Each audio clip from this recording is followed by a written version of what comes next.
इससे जस्ट पहले की बात में हमारा जो टॉपिक था वो है वेक्टर, और आज भी वेक्टर है। वेक्टर झुकेगा नहीं साला। ठीक है, तो वेक्टर के बारे में हमने इससे पहले वाले टॉपिक में, इससे पहले वाले वीडियो में हमने बात करी थी। वेक्टर से पहले हमने ये जाना था कि जैसे फिजिकल क्वांटिटीज हैं। अब बोलोगे सर हर एक लेक्चर में आके पहली बार फिजिकल क्वांटिटीज के बारे में बोलते हो, टाइम वेस्ट करते हो। जरूरी है समझना। एक रिकैप लेने के लिए वापस हम देखते हैं कि पहले वाले वीडियो में, मतलब इससे जो पहले वाला था सेकंड, उसमें हमने क्या देखा था। हमने बात की थी फिजिकल क्वांटिटीज जो हैं, फिजिकल क्वांटिटीज जो हैं उनको हम कैटेगराइज कर सकते हैं बेस्ड ऑन कि वो ऐड कैसे हो रही हैं। ठीक है, बेस्ड ऑन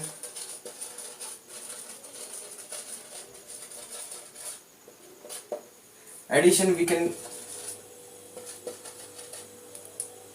differentiate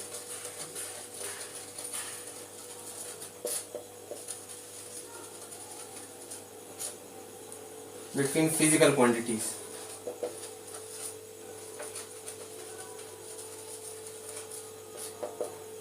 अच्छा, बेस्ड ऑन एडिशन या based on subtraction and multiplication और भी जो फंक्शंस हैं उनको भी आप ले सकते हो। तो अब बेस्ड ऑन एडिशन या फिर बाकी सारी जो चीज़ें हैं उनके आधार पे हम डिफरेंशिएट कैसे कर सकते हैं फिजिकल क्वांटिटीज़ के बीच में।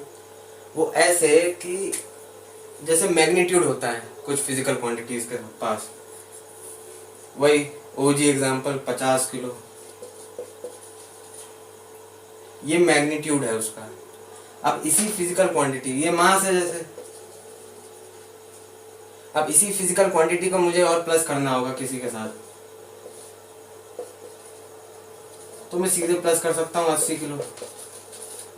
50 में 30, 80, सीधे सीधे आप इसको ऐड कर सकते हो। क्यों? क्योंकि इसमें डायरेक्शन नहीं है। तो ये जो फिजिकल क्वांटिटीज हैं जिसमें आपको बस मैग्नीट्यूड पता होना चाहिए उनके प्लस माइनस के लिए, उनके और सारे फंक्शंस के लिए, मल्टीप्लिकेशन के लिए, तो उन्हें हम स्केलर्स बोलते हैं। इसमें आपको 9th क्लास में जैसे बता देते थे ये भाई, एक स्केलर होता है, एक वेक्टर होता है। फिजिक्स की क्लास में आपको बता देते, एक स्केलर होता है, स्केलर के पास मैग्नीट्यूड है, वेक्टर के पास डायरेक्शन भी है। वो कंप्लीट डिस्क्रिप्शन नहीं दे रहे, वो कंप्लीट डिस्क्रिप्शन इसलिए नहीं दे रहे क्योंकि इसमें एडिशन की बात भी हो रही है। आप ऐड कर सकते हो ना, इसको डायरेक्टली ऐड कर सकते हो आप मैथ्स का यूज करके। वेक्टर में आप ऐसा नहीं कर सकते। और क्या वेक्टर की पहचान यही है कि डायरेक्शन भी है मैग्नीट्यूड के साथ। वेक्टर की बात करी थी अपन ने पिछले वाले लेक्चर में, तो ये तो बात स्केलर की हो गई। हमने वेक्टर के बारे में भी जाना था क्या, कि डायरेक्शन बेस्ड मैग्नीट्यूड रखने वाली फिजिकल क्वांटिटी, राइट। तो क्या यही एक पहचान है? तो इसको देखने के लिए हमारे पास कुछ एग्जांपल्स हैं। जैसे करंट,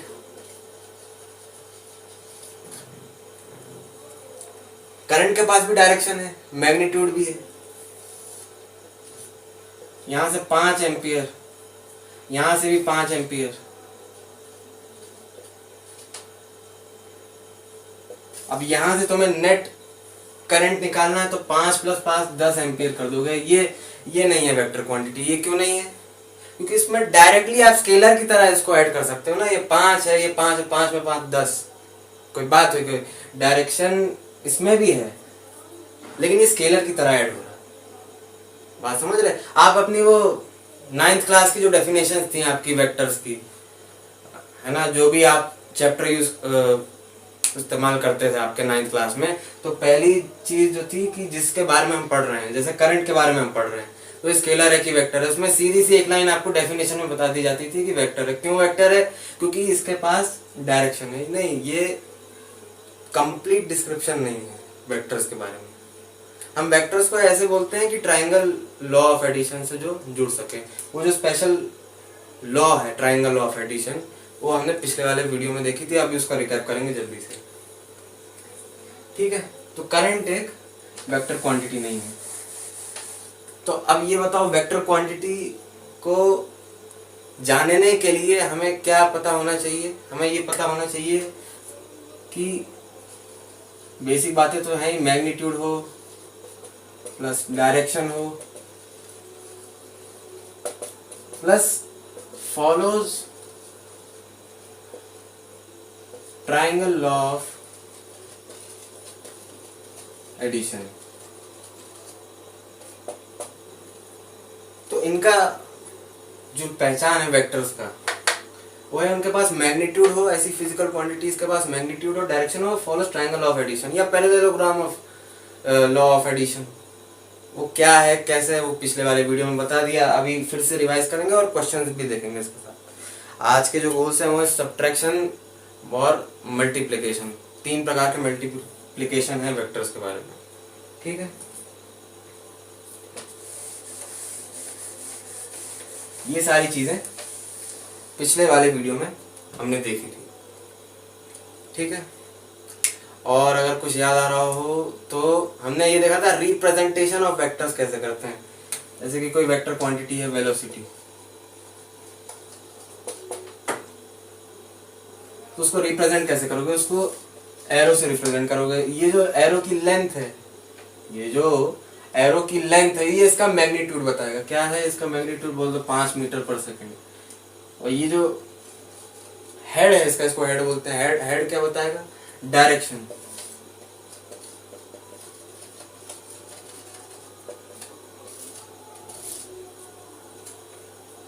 ये मजाक मजाक सी चीजें हमने जानी थी। और क्या जाना था हमने और जाना था यूनिट वेक्टर के बारे में।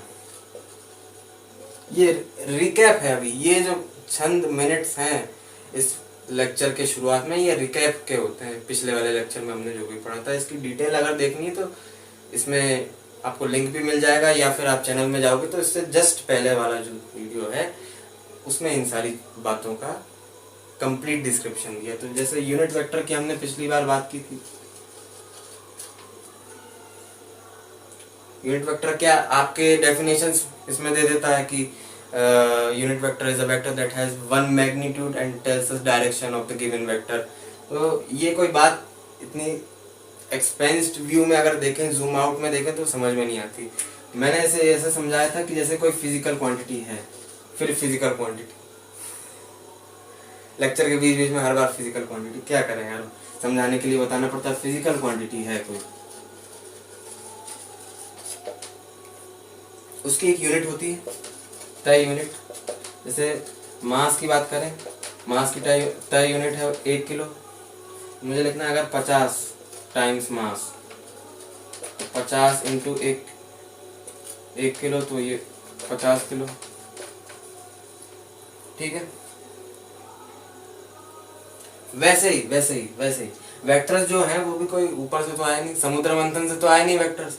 वेक्टर्स भी एक फिजिकल क्वांटिटी क्यों है, क्योंकि उनको मेजर किया जा सकता है। तो वेक्टर्स भी अगर एक फिजिकल क्वांटिटी है, तो जैसे किसी कोई एक एग्जांपल ले लो, कोई एक एग्जांपल है फोर्स का ले लो। जैसे फोर्स की यूनिट जो तय की है वो है 1 न्यूटन। अब मुझे लिखना है 5 times of force, 5 times of force, तो मैं लिख दूंगा 5 इंटू 1 न्यूटन, 5 न्यूटन, ठीक है।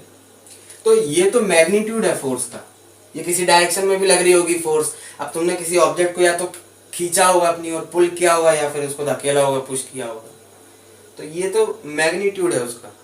हमें डायरेक्शन कैसे पता चलेगा, हमें डायरेक्शन उसकी यूनिट से पता चलेगा। ये यूनिट थी उसकी 1 न्यूटन, फोर्स की तय यूनिट थी 1 न्यूटन, ठीक है।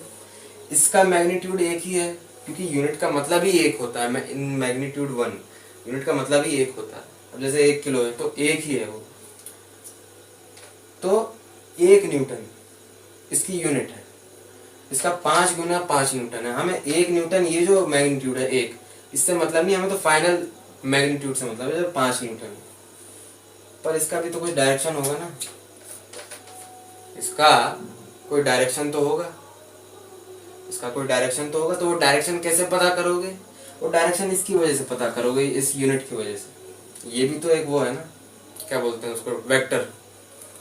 अब ऊपर ही लिखा क्या बोलते हैं, वेक्टर है। ये भी यूनिट है लेकिन वेक्टर ही है ना। फोर्स क्या है, फोर्स जो फिजिकल क्वांटिटी वेक्टर है, एक डायरेक्शन उसका होना चाहिए, तो वो डायरेक्शन इसकी वजह से पता चलता है।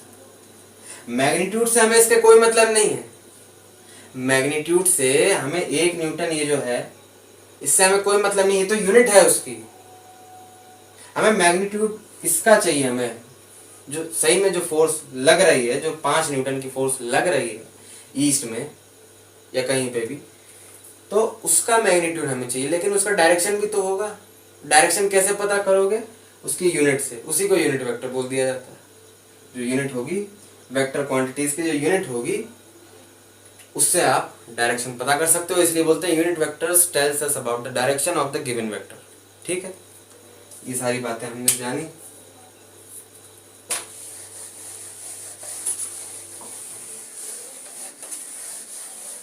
फिर हमने बात करी थी कि भाई जो वेक्टर्स हैं उन्हें सीधे सीधे ऐड नहीं कर सकते, अभी भी बताया था शुरुआत में इसी लेक्चर के, सीधे सीधे ऐड नहीं कर सकते। क्यों ऐड नहीं कर सकते, क्योंकि जैसे अगर एक वेक्टर यहाँ है 5 न्यूटन, एक वेक्टर यहाँ है 10 न्यूटन, सीधे सीधे नहीं कर सकते ना इसको ऐड। इसका डायरेक्शन देखो, डायरेक्शन यहाँ है इसका ईस्ट में, इसका नॉर्थ ईस्ट में, कैसे कर सकते हो ऐड। ये बिल्कुल इनका कोई लेना देना नहीं है आपस में, इनका अस्तित्व में कोई लेना देना नहीं आपस में। ये ईस्ट में है, ये नॉर्थ ईस्ट में है, इनका कोई लेना देना नहीं आपस में। इनको आप सीधे सीधे प्लस नहीं कर सकते। स्केलर में क्या है, स्केलर में आप 50 प्लस 20 किलो 70 किलो लिख सकते हो, क्योंकि यहाँ पे डायरेक्शन का मसला नहीं है। आपका मास जैसे 50 किलो का है, तो ऐसे तो नहीं बोलोगे ना नीचे से ऊपर तक 50 किलो है या ऊपर से नीचे तक 50 किलो है, पूरा मास 50 किलो है ना, तो इसलिए यहाँ पे डायरेक्शन की जरूरत नहीं, तो सीधे प्लस कर देते हैं 70 किलो। लेकिन यहाँ पे डायरेक्शन है वेक्टर्स में, यहाँ पे डायरेक्शन है। तो मैंने क्या बोला, इसको ऐड करना तो है ही तुमको, और तुम्हें ये भी पता है जो नेट, जैसे अभी हम फोर्स की बात करें तो जो नेट फोर्स इस पार्टिकल पे पड़ेगी, इस पार्टिकल पे 2 फोर्स पड़ी साइमल्टेनियसली, मतलब एक के बाद एक। पहले 5 न्यूटन, फिर किसी और डायरेक्शन में 10 न्यूटन, तो बताओ नेट फोर्स कितनी लगी, मतलब दोनों का मेल कितना लगा, सीधी सी बात। तो तुम्हें पता है वो 5 प्लस 10 होगा, वो 5 प्लस 10 होगा, लेकिन वो 5 प्लस 10 15 नहीं होगा, 5 प्लस 10 15 ना होके कोई और वैल्यू होगी। वो कोई और वैल्यू कैसे हम निकालेंगे, हम ट्राइंगल्स का यूज करेंगे। तो जैसे ये 2 वेक्टर्स हैं, इन्हें 2 साइड मान लो ट्राइंगल की, तो ये जो खाली साइड है इसको जोड़ दो, इसे एक वेक्टर मान लो, और यही जो वेक्टर होगा वो इन दोनों का प्लस होगा। ठीक है, यही जो वेक्टर होगा इन दोनों का प्लस होगा। जो नेट फोर्स हमें चाहिए थी वो third side of the triangle से हम निकाल सकते हैं। ठीक है, थर्ड साइड ऑफ ट्राइंगल से निकाल सकते हैं। कैसे निकाल सकते हैं, पाइथागोरस थ्योरम की मदद से। अच्छा, ट्राइंगल का यूज क्यों कर रहे हैं, ट्राइंगल का यूज क्यों कर रहे हैं, या अभी आगे चल के आप देखो पैरेललोग्राम का भी यूज करते हैं, वो भी सेम इसकी तरह है, बस थोड़ा सा जो वो है डायरेक्शन है, जो रखने का तरीका है दोनों वेक्टर्स को, वो बदल जाता है। तो इसमें ट्राइंगल्स क्यों यूज कर रहे हैं, because numbers never lie, numbers कभी झूठ नहीं बोलते। आपकी जो कैलकुलेशन होती है वो एरर बेस्ड हो सकती है, लेकिन नंबर्स कभी झूठ नहीं बोल सकते, कभी ट्राइंगल्स झूठ नहीं बोल सकते। इसलिए ट्राइंगल्स का यूज हम करते हैं एक बहुत ही क्लेवर तरीके से इन दोनों वेक्टर्स का एडिशन करने के लिए। ठीक है, कैसे करते हैं, पाइथागोरस थ्योरम लगाते हैं। क्यों लगाते हैं, देखो ये जो वेक्टर है, जैसे ये सी वेक्टर है अगर, तो इस सी वेक्टर के पास मैग्नीट्यूड होगा,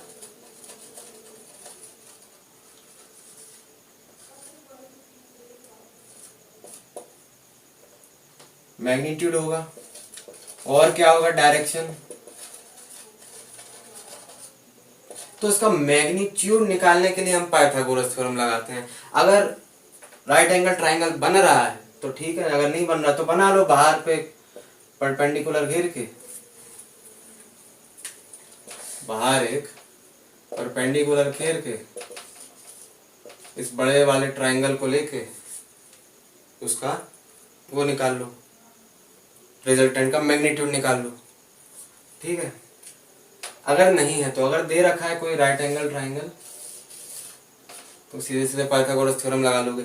लेकिन कैसे दे रखा होगा, एंगल कैसे बताओगे कि 90 डिग्री है बीच में, मतलब जो ट्रायंगल बन रहा है वो 90 डिग्री का है या किसी और डिग्री का है, वो कैसे बताओगे? वो ऐसे बताओगे कि जो दो वेक्टर थे ना ओरिजिनल, ये 5 न्यूटन 10 न्यूटन, इनके बीच का एंगल कितना है। तो अगर इनके बीच का एंगल जानना है तो उसके लिए एक रूल है, वो रूल याद कर लो।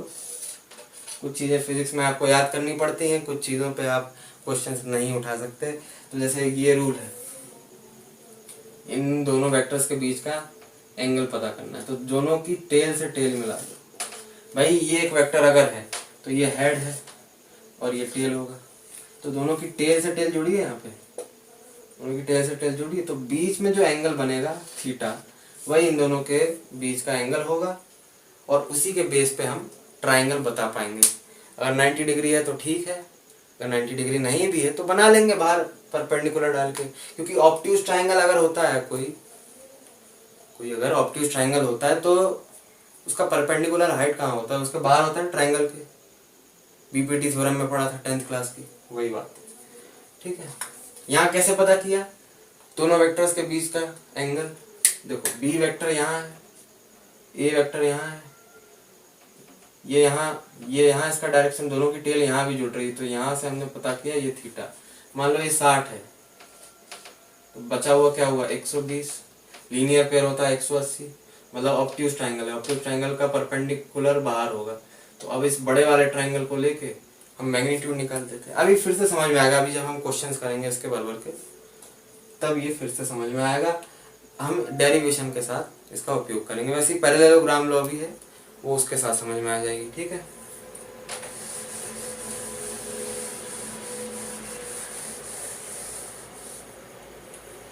अब शुरू होता है आज का लेक्चर, अब शुरू होता है आज का लेक्चर रियली, ठीक है। आज क्या पढ़ना है? आज ये पढ़ना है रेसोल्यूशन ऑफ वेक्टर्स।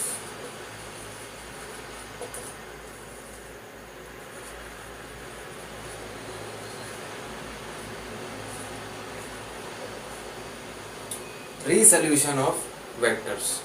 वैसे ये पिछले वाले लेक्चर में भी कवर किया था, लेकिन अभी फिर से एक बार क्विक रिकैप कर दें। एक्स वाई अगर एक्सिस है,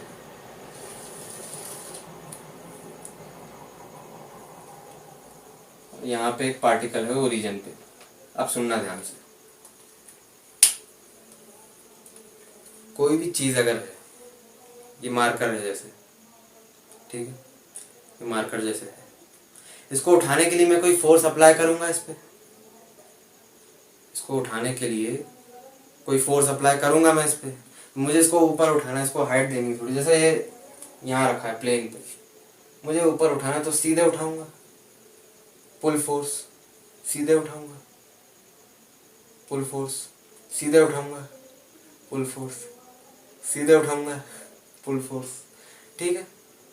अब मेरे को यहाँ इसको अगर इस साइड में पुश करना है तो सीधे पुश, सीधे पुश, सीधे पुश, सीधे पुश, समझ रहे हो?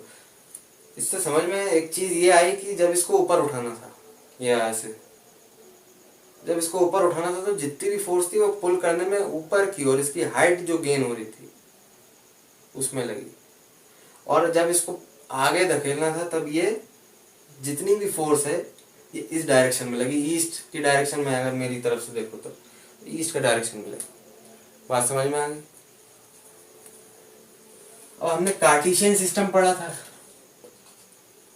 9th में पढ़ा दिया जाता है कार्टेशियन सिस्टम। कार्टेशियन सिस्टम हमने पढ़ा था। दो केस अभी हमने देख लिया, तो भैया ऊपर उठाओगे या इसको सीधे करोगे, या नीचे भी डाल सकते हो, नीचे भी डाल सकते हो, या यहाँ भी खींच सकते हो। इसके हिसाब से यदि ये यहाँ रखा तो इसको ऊपर भी ले जाओ, नीचे भी ले जाओ, यहाँ ले जाओ, यहाँ ले जाओ। लेकिन लेकिन लेकिन सीधे ऊपर दाएं बाएं ना ले जाके अगर इसको तिरछा ले जाए तो, सीधे ऊपर दाएं बाएं ना लगा के इस ऑब्जेक्ट को तिरछा उठाएं तो, तिरछा मतलब ये जैसे यहाँ रखा है, इसको ऊपर नहीं ले गए, इसको साइड में नहीं ले गए, ना इसको नीचे ले गए, ना इसको यहाँ ले गए, इसको क्या किया तिरछे उठाया, ऐसे ऐसे तिरछे उठाया इसको, ये यहाँ रखा था, इसको यहाँ ऊपर नहीं ले गए, नीचे नहीं ले गए, यहाँ नहीं ले गए, वहां नहीं ले गए, इसको तिरछे उठाया, इसको तिरछे उठाया, तो कुछ हाइट गेन हुई होगी। जब इस ऑब्जेक्ट को, ये ऑब्जेक्ट था पॉइंट ओरिजिन पे, इसको उठाने के लिए मैंने एक फोर्स लगाई, force is a vector quantity, तो एरो के फॉर्म में इसको रिप्रेजेंट कर देंगे, मान लो 2 न्यूटन का फोर्स, 2 न्यूटन का फोर्स। तो इसको तिरछा उठाया मैंने, ना इसको सीधा ले गया, ना इसको बगल अगर बगल ले गया, ना इसको नीचे ले गया, इसको तिरछा ले गया मैं। तो कुछ इसने डिस्टेंस कवर किया, कुछ इसने डिस्टेंस कवर किया। अब ये यहाँ पे था तो यहाँ था, मतलब इस एक्स में भी कुछ चला, डिस्टेंस कवर हुआ। अब पहले ये ओरिजिन पे था, अब ये इतना ऊपर आ गया, मतलब इसने हाइट भी कुछ गेन करी, वाई। समझ रहे हो? अरे जब ये यहाँ रखा था, इसे ऊपर ले गए, जितनी फोर्स थी ऊपर जा रही है। जब ये यहाँ था, इसे नीचे ले गए, जितनी फोर्स थी इसे मूव कराने में वो नीचे ले गई। इसे साइड में ले जाने में जितनी फोर्स थी वो एक्स एक्सिस में, इसे यहाँ ले जाने में जितनी फोर्स थी वो माइनस एक्स एक्सिस में। हम इसे ऊपर नीचे दाएं बाएं ना ले जाके इसे तिरछा ले जाते हैं, जैसे ये यहाँ रखा है, इसे तिरछा ले गए यहाँ, यहाँ 2 न्यूटन का फोर्स लगा के इसको तिरछा ले गए यहाँ, तो यहाँ रख दिया, फिर यहाँ रख दिया। तो कुछ इसने डिस्टेंस कवर किया, पहले यहाँ था या अब यहाँ पे, ठीक है। ऐसे अगर देखो तो कुछ डिस्टेंस अब यहाँ पे इसका, और कुछ इसने हाइट भी गेन करी, क्योंकि अब ये पहले यहाँ था ओरिजिन पे, अब ये यहाँ। समझ रहे हो? तो मतलब जो नेट फोर्स लग रही है ना 2 न्यूटन की, वो कुछ एक्स एक्सिस में भी होगा उसका कंपोनेंट। कंपोनेंट मतलब कि कुछ फोर्स एक्स में, कुछ फोर्स वाई में, दोनों के मेल जो से नेट फोर्स थी 2 न्यूटन, जिससे ये यहाँ पहुंच गया ऑब्जेक्ट। मैंने बोला नेट फोर्स थी 2 न्यूटन, तिरछा ले गया, कुछ हाइट भी गेन करी इसने, कुछ डिस्टेंस भी ट्रेवल किया। तो भैया कुछ फोर्स 2 न्यूटन में से एक्स एक्सिस में और कुछ फोर्स वाई एक्सिस में, दोनों के मिलजुल से ही नेट फोर्स 2 न्यूटन। समझ रहे हो? अब रीसोल्यूशन ऑफ वेक्टर्स में हम ये जानते हैं कि हमने ये बात तो कर ली कि भाई कुछ फोर्स एक्स एक्सिस में होगा, कुछ फोर्स वाई एक्सिस में होगा। क्यों होगा अभी बताया, क्योंकि तिरछा लेगा। तो वो कितना होगा, वो एग्जैक्टली कितना होगा, वो जानते हैं हम रीसोल्यूशन ऑफ वेक्टर्स में। तो उसको जानने के लिए क्या है, जहां पे वेक्टर खत्म हो रहा है वहां से परपेंडिकुलर बनाना शुरू कर दो। कैसे कैसे बनाओगे परपेंडिकुलर? दोनों एक्सिस के साथ परपेंडिकुलर बनाना शुरू कर दो।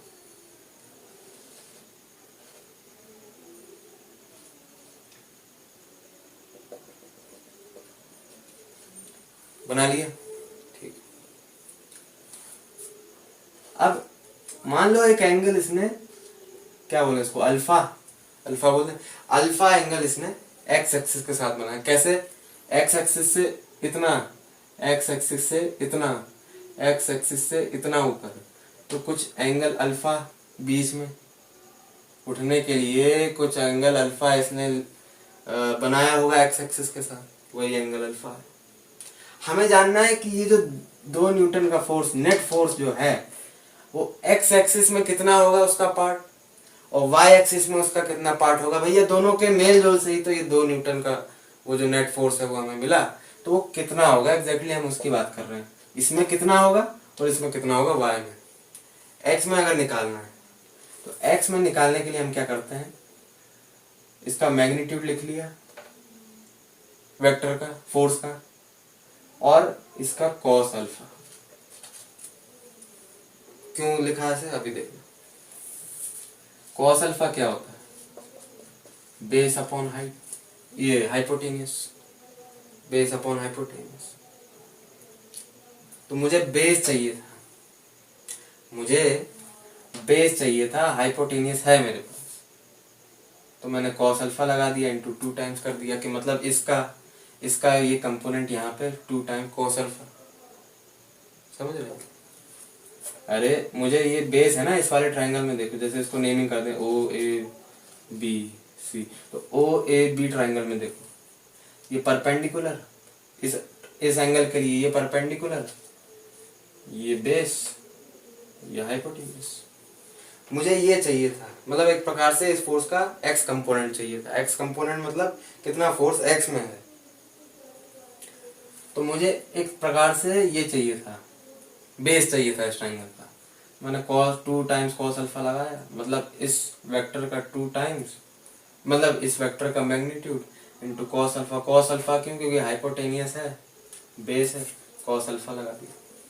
ठीक है, ये आ गया आपका एक्स कंपोनेंट। अब वाई कंपोनेंट निकालना। कंपोनेंट मतलब वही कि कितना फोर्स इसमें होगा, कितना फोर्स इसमें होगा, तो एक्स में जितना होगा उसको एक्स कंपोनेंट, वाई में जितना होगा वो वाई कंपोनेंट। ठीक है, अब वाई में निकालना, तो वाई में हमें इस ट्रायंगल की जरूरत नहीं पड़ेगी, इसी से हो जाएगा। कैसे? सिमेट्री देखो अगर, तो ओ सी ए बी के बराबर, सिमेट्री से देखो ओ सी ए बी के बराबर। अब मुझे ए बी अगर आ जाए तो ओ सी आ जाएगा, मुझे ए बी अगर पता चल जाए तो ओ सी निकाल लेंगे अपन। कैसे निकालेंगे? अब देखो इसी ट्रायंगल में देखो ओ ए बी में, जैसे यहाँ किया था 2 cos अल्फा। cos अल्फा क्यों किया था? क्योंकि बेस चाहिए था, बेस अपॉन हाइपोटेन्यूज। वैसे यहाँ कर देंगे 2 sin अल्फा। इस एंगल के लिए ये तो परपेंडिकुलर है, तो ये magnitude into sine of alpha. Sine alpha क्या? यार बेसिक बेसिक बताना पड़ रहा है अभी। आप 10 से तुम लोग देख के आ गए, शर्म आनी चाहिए यार, हैं? चलो अच्छा देखो, साइन अल्फा पी अपॉन में परपेंडिकुलर अपॉन में हाइपोटेनियस। इस एंगल के लिए ये परपेंडिकुलर था, हाइपोटेनियस मुझे गिवन था। ये तरीका यही है डिफाइन करने का कि जो आपका मैग्नीट्यूड है ना इस वेक्टर का, वेक्टर के पास दो चीजें होती हैं। जैसे कोई ए वेक्टर है तो एक उसका मैग्नीट्यूड होगा, मैग्नीट्यूड मॉड ए में हम लोग रिप्रेजेंट करेंगे, इनटू उसका कोई डायरेक्शन होगा। ये उसका यूनिट वेक्टर है, ये उसका यूनिट वेक्टर जो डायरेक्शन बता रहा है, ये इसका मतलब डायरेक्शन।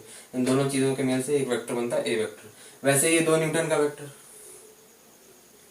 तो इसके एक्स और वाई कंपोनेंट निकालने का एक यही तरीका है कि इसका मैग्नीट्यूड इंटू 2 cos अल्फा आपको एक्स कंपोनेंट आ जाएगा। या फिर अगर ये डिपेंड करता है कि आपको एंगल किसके साथ दिया है, अभी बाद में इसके बारे में बात करेंगे। तो समझ रहे हो, 2 cos अल्फा, इसका मैग्नीट्यूड आ गया एक्स एक्सिस में, इसका मैग्नीट्यूड आ गया कि कितना फोर्स, एग्जैक्टली कितना फोर्स इसमें है, किसमें? एक्स एक्सिस में। अब मुझे वाई एक्सिस में चाहिए, वाई एक्सिस में भी तो चाहिए क्योंकि हाइट गेन करी कुछ। तो हाइट गेन करने के लिए इसी ट्रायंगल में देखो, सिमेट्री से दोनों बराबर, ओ सी बराबर ए बी, तो अल्फा एंगल के लिए ये परपेंडिकुलर हाइपोटेनियस था, तो 2 sin अल्फा कर दिया, magnitude into sine alpha. Sine alpha होता है P upon H, perpendicular upon hypotenuse. तो अब ये देखो ए बी बराबर ओ सी, सिमेट्री से, तो ये भी 2 sin अल्फा। ये समझ में आया तो अच्छी बात है, नहीं तो रट लो इसको, इसको रट लो। पूरे दुनिया में बच्चे रट के घूम रहे हैं, जेई देने चले जाते हैं रट के इसको, कि एक्स कंपोनेंट निकालेंगे तो 2 cos अल्फा, और इसका वाई कंपोनेंट निकालेंगे 2 sin अल्फा। वो कैसे? वो ऐसे कि आपका 10th में आपने इन चीजों के बारे में पढ़ा था, साइन अल्फा बराबर P upon H, perpendicular upon hypotenuse, ये सब चीजें आपने पढ़ी थी, वही चीजें आप लाएंगे। समझ गए?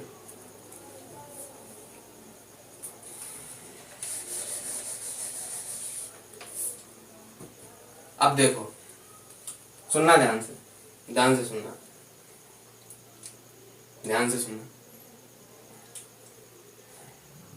अभी हमने मैग्नीट्यूड निकाला है, अभी हमने मैग्नीट्यूड निकाला कि ये जो 2 न्यूटन का नेट फोर्स है वो एक्स एक्सिस में कितना फोर्स होगा, तो हमने बोल दिया 2 cos अल्फा। अल्फा कोई भी एंगल हो सकता है, 60 डिग्री हो सकता है, 30 डिग्री हो सकता है, 45 हो सकता है। फिर हमने वाई एक्सिस में भी निकाल लिया 2 sin अल्फा। ये हमने मैग्नीट्यूड निकाला है, ये हमने मैग्नीट्यूड निकाला है। अब एक कॉन्सेप्ट ये है कि कितने भी एक्सिस हो, एक्स वाई एक्सिस की अगर अभी बात करें, जेड की अभी बात ना करें, अगर एक्स वाई की बात करें, तो एक एक यूनिट वेक्टर डिफाइन कर दिए हैं हर एक एक्सिस के लिए। यूनिट वेक्टर समझ में आ गया था कि ऐसा वेक्टर, आप डेफिनेशन देखोगे तो यही बोलेगा कि ऐसा वेक्टर जिसका मैग्नीट्यूड 1 है और डायरेक्शन बताने के लिए काम में आता है ऑफ द गिवन वेक्टर, ये बता दें उसमें। यूनिट वेक्टर मतलब यूनिट, किसी भी वेक्टर क्वांटिटी की एक यूनिट। ठीक है,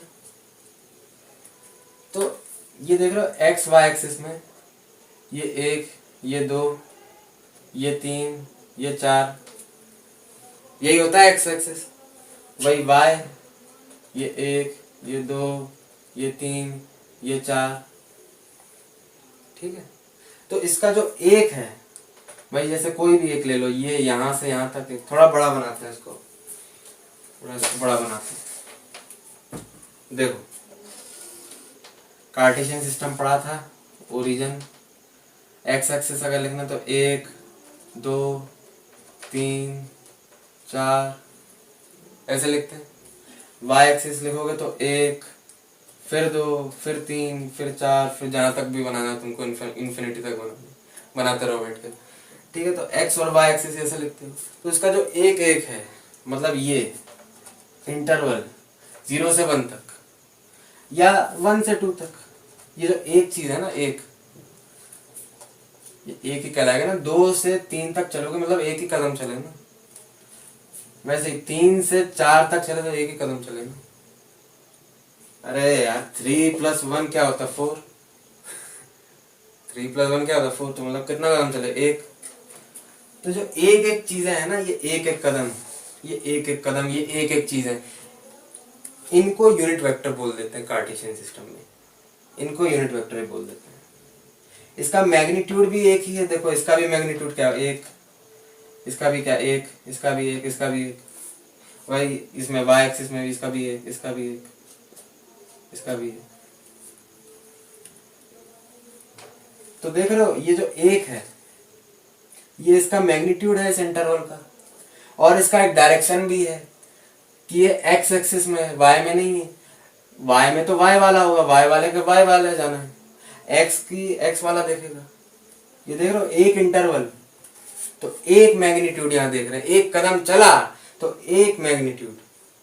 किस डायरेक्शन में चला, एक्स एक्सिस में चला, मैंने कहा एक्स एक्सिस में चला, तो मतलब ये एक यूनिट वेक्टर है। यूनिट वेक्टर अभी आज हमने समझा कि यूनिट का वेक्टर का मतलब है कि कोई वेक्टर फिजिकल क्वांटिटी अगर दी है, तो फिजिकल क्वांटिटी तो वो है ही, तो उसकी जो यूनिट वैल्यू होगी वो डायरेक्शन बताने के काम आएगी, क्योंकि उसके मैग्नीट्यूड से हमें कोई मतलब नहीं। मैग्नीट्यूड तो हमें फाइनल चीज का चाहिए ना। वैसे यहाँ पे तो एक एक कदम है, एक एक मैग्नीट्यूड है हर एक इंटरवल का, 0 से 1 तक एक, 1 से 2 तक एक, 2 से 3 तक एक, 3 से 4 तक एक। किस डायरेक्शन में एक है, एक्स एक्सिस के डायरेक्शन में एक। अब इसके पास डायरेक्शन आ गया, इसके पास मैग्नीट्यूड है। मैग्नीट्यूड क्या है, एक है, मतलब ये एक यूनिट वेक्टर है। कोई भी अगर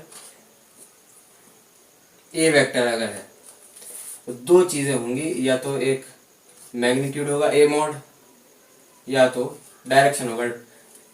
डायरेक्शन कहाँ से निकालोगे, यूनिट वेक्टर से निकालोगे। ठीक है, तो वही यूनिट वेक्टर हमने यहाँ पे देखा।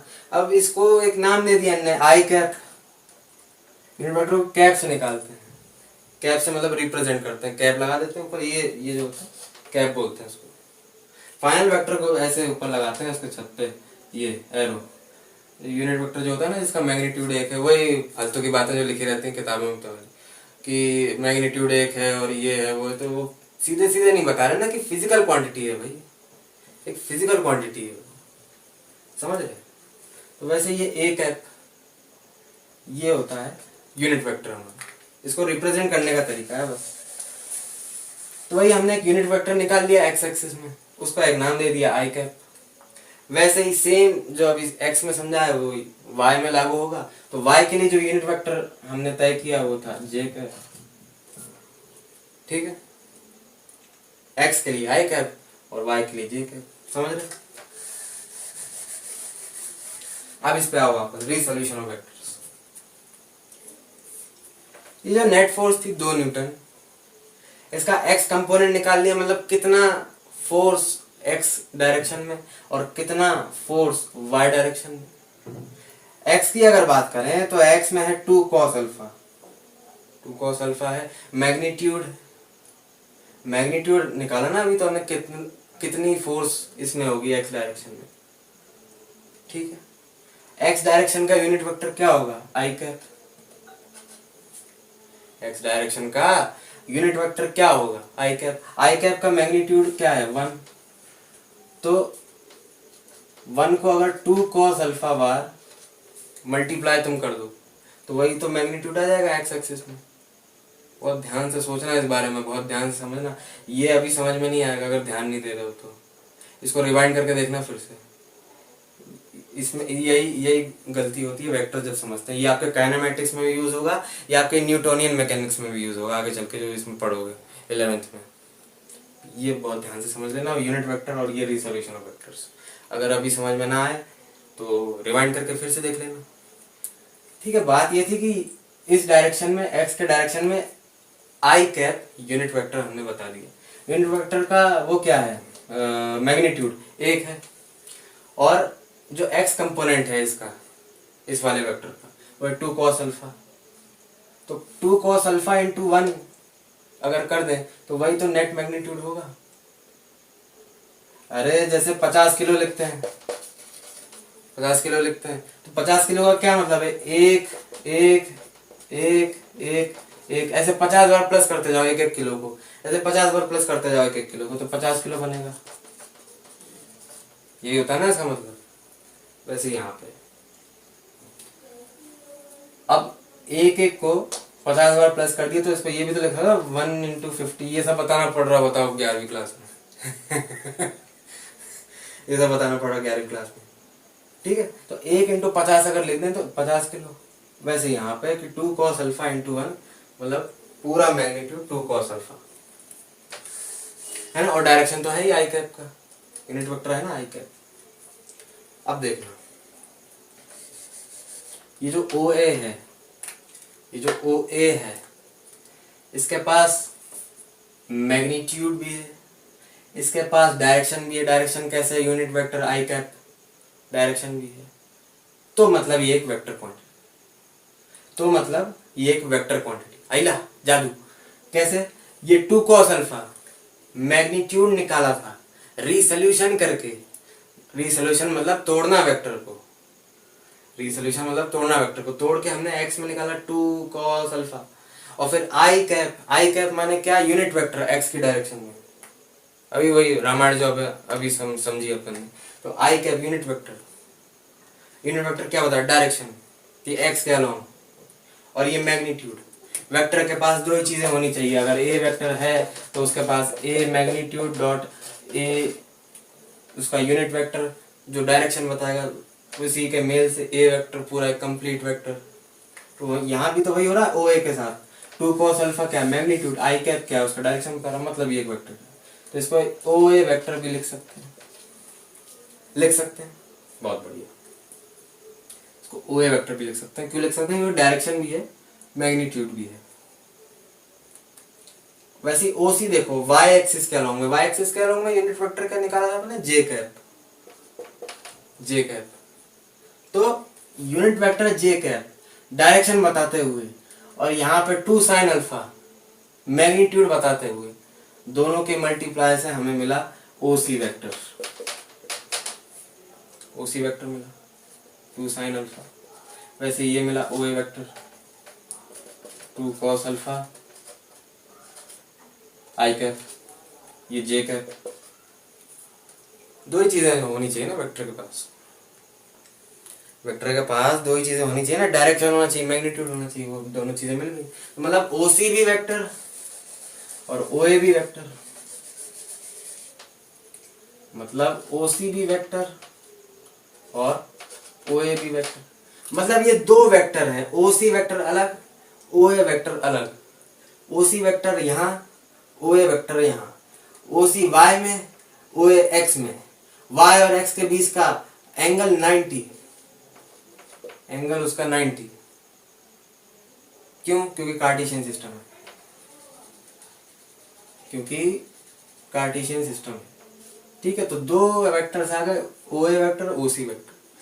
तो इससे हम ये कह सकते हैं कि जो टोटल वेक्टर है ओ बी, जो ये 2 न्यूटन वेक्टर जो हमारे पास ओरिजिनल था ना, इसको मच्छर को उठाने के लिए हमने 2 न्यूटन की फोर्स लगाई थी, कुछ न्यूटन फोर्स भैया वाई में, कुछ न्यूटन फोर्स भैया एक्स में।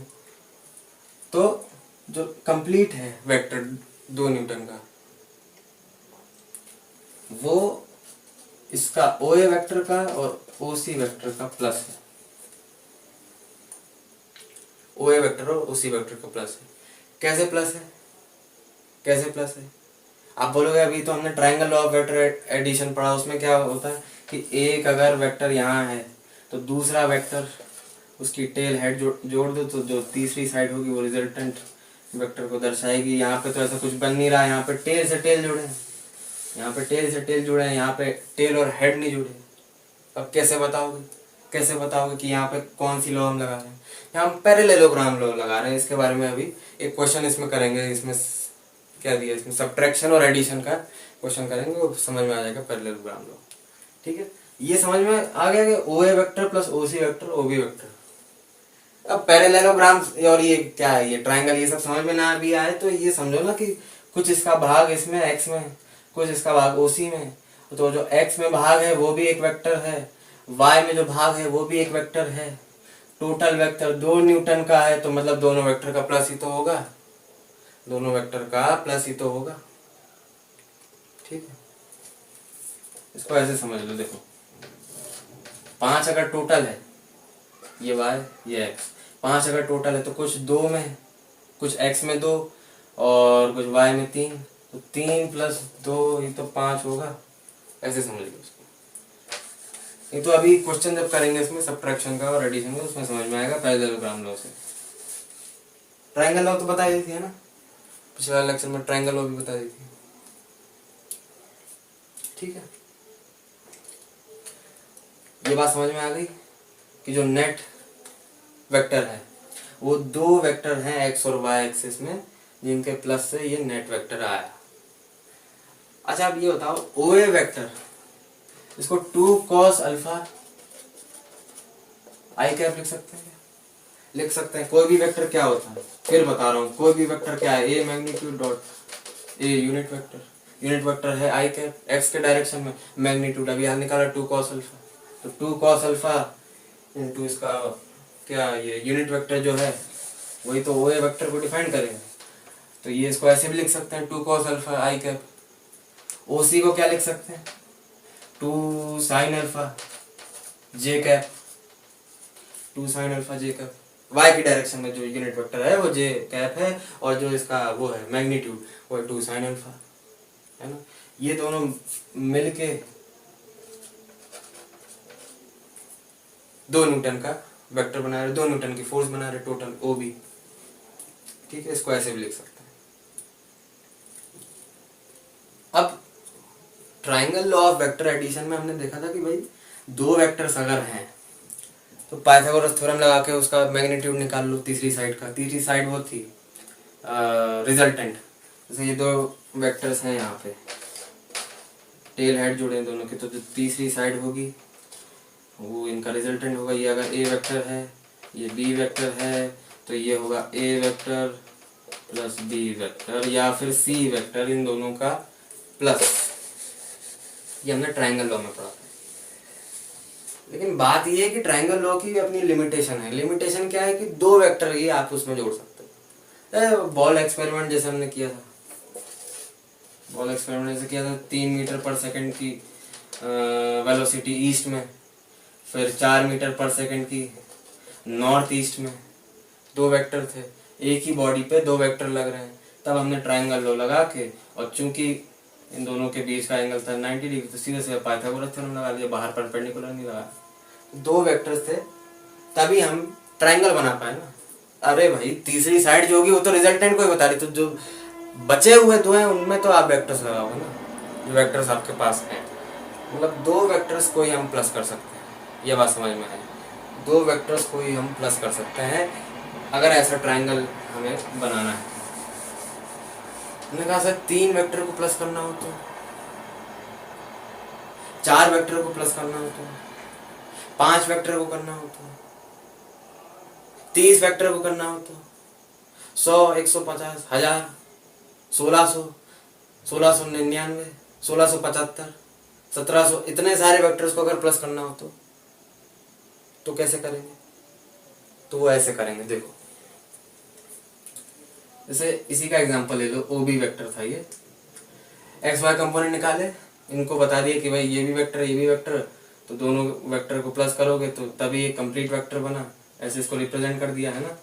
वही वेक्टर को ये लिख सकते हैं 2 cos अल्फा आई कैप, क्यों? क्योंकि एक वेक्टर के पास एक मैग्नीट्यूड होना चाहिए और एक डायरेक्शन होना चाहिए यूनिट वेक्टर के वजह से, ठीक है। वैसे ही कोई एक और वेक्टर जैसे है, जैसे 3 न्यूटन, हमने ये जो 2 न्यूटन का वेक्टर था फोर्स, उसको इस तरीके से लिख लिया कि दोनों का प्लस है। वैसे ही कोई 3 न्यूटन का वेक्टर है, अज्यूम कर लो इसका भी कुछ है, इसके भी कुछ कहानी है एक्स और वाई एक्सिस में, या फिर बना के देख लेते हैं। चलो ये भी जैसे है 3 न्यूटन का वेक्टर,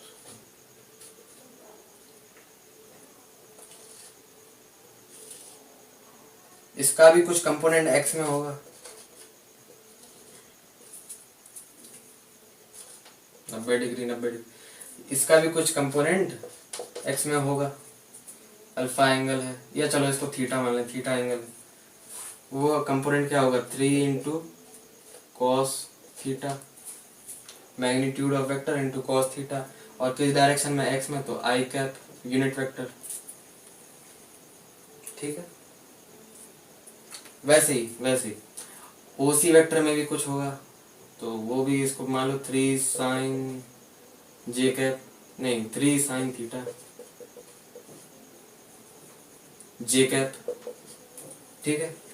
इसके भी एक्स और वाई कंपोनेंट्स हैं अपने पास, इसके भी एक्स और वाई कंपोनेंट्स हैं अपने पास, ठीक है, बहुत बढ़िया। तो इसको भी ऐसे लिख सकते हैं, 3 न्यूटन का जो वेक्टर है वो है ओ A vector plus O C vector, लिख सकते हैं, ठीक। ओ ए वेक्टर क्या है 3 cos थीटा आई कैप, प्लस ओ सी क्या है 3 साइन थीटा जे कैप, समझ रहे, 3 cos थीटा आई कैप और 3 साइन थीटा जे कैप, ये दो इसके एक्स और वाई वेक्टर्स हैं, ठीक है। अच्छा, इनको डायरेक्ट प्लस मत कर देना, ये जो दो है ना वेक्टर्स ओ ए और ओ सी, इनको डायरेक्ट प्लस मत कर देना, क्यों? क्योंकि डायरेक्शन अलग है, एक एक्स में है और एक वाई में है, डायरेक्शन अलग अलग है, तो सीधे स्केलर की तरह इसको प्लस मत कर देना, ठीक है, बात समझ में आ गई। ओ A vector plus O C vector, ऐसे इसको लिखने का रिप्रेजेंटेशन है। इसको अगर तुम्हें फिर सही में प्लस करना है तो या तो ट्रायंगल लॉ लगाओ या पैरेललोग्राम लॉ लगाओ, ठीक है। ये लिखने का तरीका लेकिन ये कि इन दोनों वेक्टर के प्लस से ये नेट वेक्टर लिखने का तरीका। अब मुझे इन दोनों को जैसे प्लस करना है, 3 न्यूटन का वेक्टर और 2 न्यूटन का वेक्टर, तो कैसे करोगे? मुझे प्लस करना है 3 न्यूटन का वेक्टर प्लस 2 न्यूटन का वेक्टर, कैसे प्लस करोगे? देखना ध्यान से देखना। दोनों के x कंपोनेंट या दोनों के x डायरेक्शन में लगने वाले मैग्नीट्यूड क्या एक ही डायरेक्शन में है? देखो, इसका मैग्नीट्यूड क्या है 2 cos अल्फा, किसके डायरेक्शन में? x के डायरेक्शन में, आई कैप से पता चला, आई कैप यूनिट वेक्टर x के डायरेक्शन में। इसका मैग्नीट्यूड है 3 cos थीटा, ये किस डायरेक्शन में? x के डायरेक्शन में, कैसे पता चला? आई कैप से, आई कैप क्या है? Unit vector along x axis, ठीक है। तो ये भी x एक्सिस के डायरेक्शन की तरफ और ये भी x एक्सिस के डायरेक्शन की तरफ, ये भी x एक्सिस के डायरेक्शन की तरफ और ये भी x एक्सिस के डायरेक्शन की तरफ, ठीक है। तो इन दोनों को प्लस कर सकते हो आप सीधे सीधे, इन दोनों को प्लस कर सकते हो आप सीधे सीधे। क्यों प्लस कर सकते हो? क्योंकि दोनों के डायरेक्शन सेम। ये जो है ना, ये वेक्टर लॉ, फलाना लॉ, ढिमकाना law, triangle law, parallelogram law, ये तब तक है जब अलग अलग डायरेक्शन है दो वेक्टर्स के। लेकिन यहाँ पे डायरेक्शन एक ही है। जैसे इसकी बात करें ओ ए वेक्टर की, इसको कुछ और नाम दे दें जैसे OD vector. O A vector और ओडी वेक्टर का जो कंपोनेंट है या फिर जो मैग्नीट्यूड है वो एक ही डायरेक्शन की तरफ है एक्स एक्सिस में, तो उनको आप सीधा सीधा प्लस कर सकते हैं, इनके मैग्नीट्यूड को आप सीधा सीधा प्लस कर सकते हो। तो जैसे 3 newton vector plus 2 newton vector, इनको प्लस करना हो तो O A vector plus O D vector plus O C vector. O C vector में भी देखो 3 साइन थीटा जे कैप ये है, तो इसका जो मैग्नीट्यूड है वो 3 साइन थीटा है और इसका 2 साइन थीटा है, तो इसको प्लस नहीं कर सकते क्या? क्यों नहीं कर सकते? क्योंकि वाई एक्सिस के डायरेक्शन में है दोनों, दोनों का डायरेक्शन अगर सेम है तो सीधे सीधे आप प्लस कर सकते हो उसके तरह, कोई इसमें रोक टोक नहीं है। तो 3 साइन थीटा 2 साइन अल्फा, दोनों का मैग्नीट्यूड एक ही डायरेक्शन में वाई एक्सिस के नाम। तो वैसे ही ओ सी वेक्टर प्लस इसको कुछ और नाम दे दें, जैसे इसको मान लो O E vector, O E vector, O C vector plus O E vector, ऐसे कर सकते हैं। ओ ए वेक्टर क्या है? ओ ए वेक्टर क्या है? 2 cos alpha plus 2 cos alpha plus O D vector का मैग्नीट्यूड क्या है? 3 कॉस अल्फा, दोनों किस डायरेक्शन में? आई कैप की डायरेक्शन में। थोड़ा सा अगर मिटा दें इसको, ये मिटा दें अगर, देखना यहाँ देखना, यहाँ देखना, इस डब्बे में देखना। 2 cos alpha plus 3 cos alpha एक ही डायरेक्शन में, आई कैप यूनिट वेक्टर है क्योंकि एक्स एक्सिस के अलोंग। ओ सी वेक्टर का क्या मैग्नीट्यूड? ओ सी वेक्टर का क्या magnitude? 3 sine theta plus O E vector, O E vector का क्या? 2 साइन अल्फा, किस डायरेक्शन में? जे कैप के डायरेक्शन में। जे कैप क्या? Unit vector. तो हमने क्या लिख लिया इसको, इन दोनों को हमने जोड़ा तो 2 cos alpha plus 3 cos theta in i cap direction plus 3 sine theta plus 2 sine alpha in j cap direction, ये हमने लिख लिया। ठीक है, तो मैग्नीट्यूड एक और कॉन्सेप्ट इससे समझ में आया क्या, कि अगर एक ही डायरेक्शन में दोनों वेक्टर तो आप उनको सीधे सीधे प्लस कर सकते हैं, उनके मैग्नीट्यूड को, जो रिजल्टेंट होगा उसका भी जो डायरेक्शन होगा वो भी दोनों वेक्टर के अलोंग ही होगा, उसी साइड होगा जिस साइड वो दोनों वेक्टर हैं। ठीक है, ठीक है, लेकिन इनको प्लस मत कर देना, इसको और इसको प्लस मत कर देना, सीधे सीधे सीधे सीधे प्लस मत करना, इनको और इनको प्लस करना। तो ट्रायंगल लगाओ पैरेललोग्राम लोग, जो लगाना लगाओ यार, जो लगाना लगाओ, लेकिन इनको सीधे प्लस मत करना क्योंकि ये दोनों के अलग डायरेक्शन है ना, वाई एक्सिस अलग डायरेक्शन, एक्सिस अलग डायरेक्शन। इसी समझ में आया कि हम ऐसे भी वेक्टर्स को प्लस कर सकते हैं, एक्स और वाई कंपोनेंट्स अगर हमें पता है। अब तुम्हें इसमें जितने भी वेक्टर्स दे दे, 5 6 7 3 4 जितने भी वेक्टर्स दे दे तुम उनको प्लस कर सकते हो। जैसे बता दें इसको,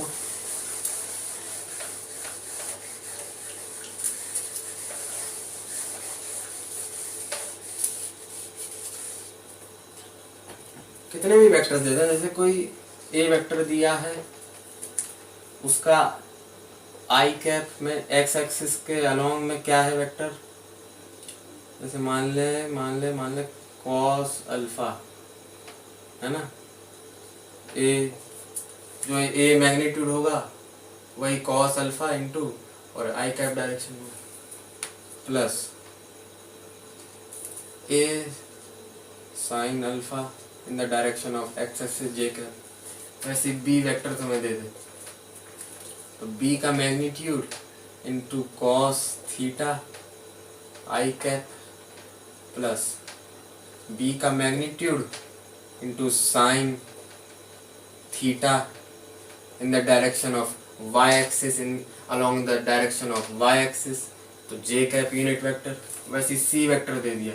देखो दो वेक्टर थे, उनको हम ट्रायंगल लॉ लगा के भी और पैरेललोग्राम लॉ लगा के भी प्लस कर सकते थे, लेकिन हमें तीन वेक्टर दे दिए, सी वेक्टर भी दिया ना, तो इसके जैसे कंपोनेंट लिखते तो सी का magnitude cos beta in the direction of I cap, और फिर सी का magnitude sine beta in the direction of J cap. अब ये तीन वेक्टर दे दिए, इनको प्लस नहीं कर सकते क्या? कर सकते हो।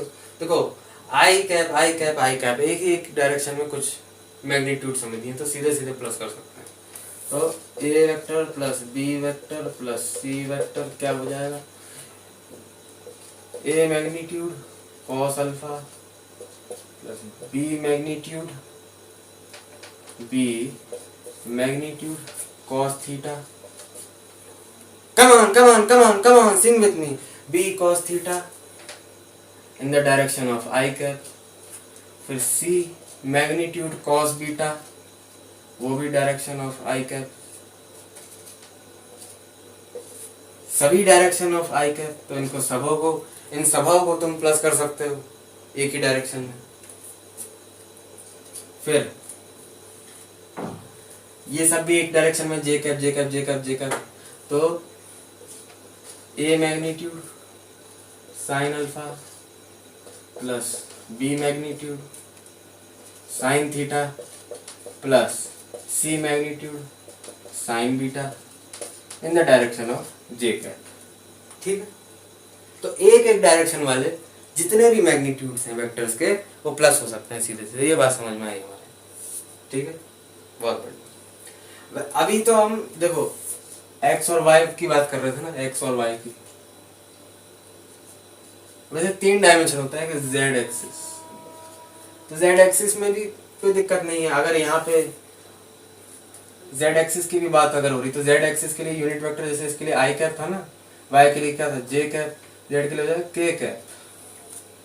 ठीक है, तो अगर जेड एक्सिस की भी तुम्हें दे दी, अगर उसका कंपोनेंट दे दिया जेड एक्सिस की तरफ भी कुछ ऐसे दिया होगा, ए मैग्नीट्यूड और फिर के कैप के डायरेक्शन में जो भी मैग्नीट्यूड है उसका। ठीक, बहुत वैसे ही इसमें भी दिया होगा, तो कुछ नहीं करना है। के कैप वालों को भी कुछ ऐसे मैग्नीट्यूड दिए होंगे, के कैप एक ही डायरेक्शन में, भाई उनको आगे उनको भी प्लस कर देना। ठीक है, बात खत्म। अब इन तीनों का मैग्नीट्यूड कैसे निकालेंगे? अभी जो हमने किया वो तो था बस A vector plus B vector plus C vector तो A vector plus B vector plus C vector. अभी हमने बस वेक्टर्स का एडिशन किया कंपोनेंट की वजह से। अब मुझे अगर बस इनका मैग्नीट्यूड का एडिशन चाहिए, बस मैग्नीट्यूड चाहिए। ये भी एक वेक्टर है ना, जैसे A vector plus B vector plus C vector, ये भी एक वेक्टर है ना। मान लो इसको बोल दिया डी वेक्टर,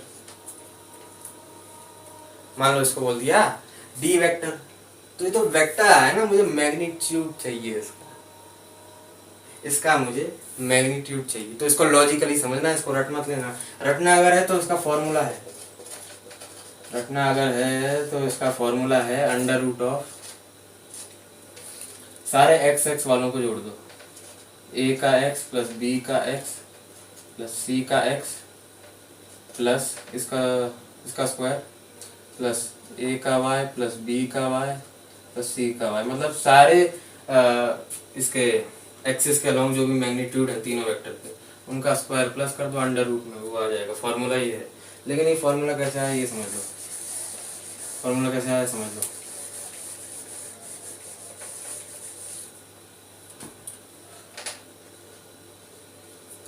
फॉर्मूला कैसा है ये समझ लो। जैसे फिर से बनाएगा कार्टेशियन सिस्टम, इन तीनों वेक्टर को बनाएगा। मान लो ये ए वेक्टर है, ठीक है, ये ए वेक्टर है ये ए वेक्टर है, ये बी वेक्टर है, और ये मान लो सी वेक्टर है। ठीक है, ये ए वेक्टर है, ये बी वेक्टर है, ये सी वेक्टर है। ठीक है, कंपोनेंट लिखना शुरू करो। जैसे इसके कंपोनेंट क्या होगा, कुछ भी हो सकता है। जैसे हमने अब cos थीटा वॉस थीटा मत लिखो, अभी तो बस बता रहे हैं ना, cos थीटा वॉस थीटा वो मत लिखो। कुछ भी मान लो, इसका मैग्नीट्यूड यहाँ पे ए एक्स होगा। जैसे अगर ये परपेंडिकुलर वगैरह गिरा है अपन, तो यहाँ पे ए एक्स होगा, है ना। इसका मैग्नीट्यूड इनटू यहाँ पे जो आया वो cos थीटा से वो ए एक्स मान लिया हमने, कुछ भी है ना, आई कैप की डायरेक्शन में। वाई एक्सिस में मान लो ए वाई जे कैप।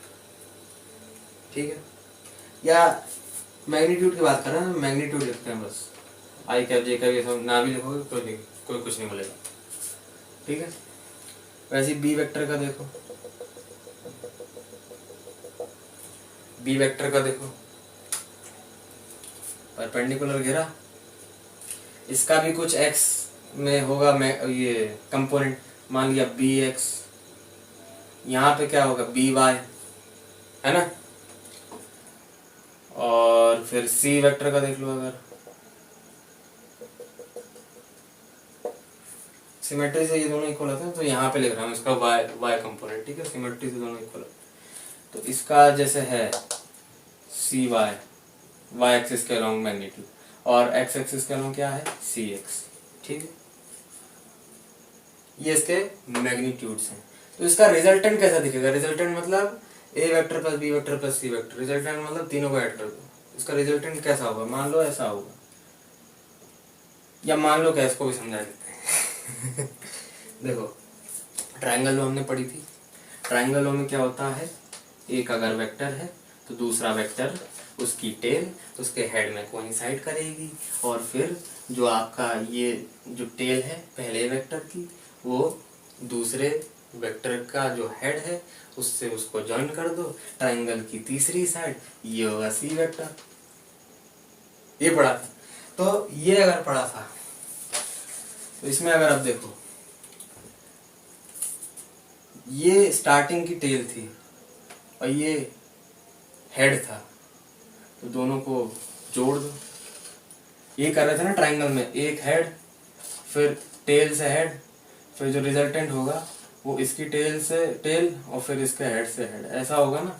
तो वैसे यहाँ पे क्या, इसकी जो रिजल्टेंट है वो टेल से टेल इसकी, और इसकी आखिरी आखिरी वाले की हेड से हेड। ये ट्रायंगल लॉ से हमने किया।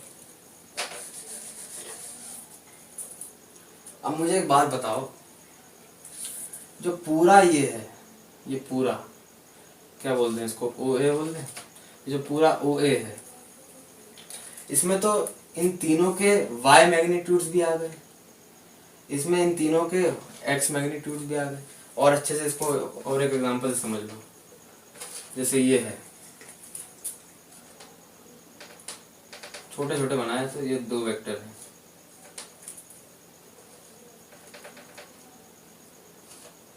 दो वेक्टर हैं, तो इसका कुछ ए एक्स कंपोनेंट होगा और ए वाई कंपोनेंट होगा, इसका कुछ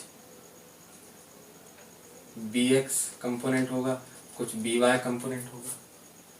तो जो रिजल्टेंट होगा इन दोनों वेक्टर का, दोनों वेक्टर दिख रहे हैं, इन दोनों वेक्टर का जो रिजल्टेंट होगा वो हम ऐसे जोड़ देंगे ओरिजिन से। ये रिजल्टेंट है, रिजल्टेंट है ये। तो इस रिजल्टेंट में देख रहे हो ए का भी वाई कंपोनेंट आ गया, बी का भी वाई कंपोनेंट आ गया, इसमें एक्स का भी वाई ये आ गया एक्स कंपोनेंट, और बी का भी आ गया। तो मतलब इसमें दोनों आ रहे हैं और एक ही डायरेक्शन में है। कुछ लोग ये ए एक्स और बी एक्स एक ही डायरेक्शन में है, आई कैप, ये ए वाई और बी वाई एक ही डायरेक्शन में है, मतलब इनको सीधे सीधे हम प्लस कर सकते हैं। ये यही देखो, जो रिजल्टेंट आया उसमें तो ये भी आ गए, ए एक्स भी आ गया, उसमें बी एक्स भी आ गया, सी एक्स भी आ गया, पूरे में उसका पूरा एक्स कंपोनेंट क्या होगा, ये A X plus B X plus C X. उसका पूरा वाई कंपोनेंट क्या होगा, A Y plus B Y plus C Y. C Y मैंने यहाँ लिखा है क्योंकि सिमेट्री से दोनों इक्वल होते हैं, है ना। तो जो रिजल्टेंट वेक्टर है A vector plus B vector plus C vector, मैंने बोल दिया इसको डी वेक्टर। उसको ऐसे भी लिख सकते हैं ना, A X plus B X, ये सारे उसके X component plus C X in the direction of I cap plus A Y plus B Y plus C Y in the direction of J cap. ऐसे इसको लिख सकते हैं भाई, सबके वो आ गए ना, एक्स और वाई कंपोनेंट सबके आ गए, एक ही डायरेक्शन में प्लस कर दिया। ये रिजल्टेंट वेक्टर, ऐसे ही बताओगे डी वेक्टर। अब बात ये है कि इसका मैग्नीट्यूड कैसे निकालोगे, तो वेक्टर निकाल लिया आई कैप जे कैप के साथ, अब इसका वो कैसे निकालोगे, क्या मैग्नीट्यूड।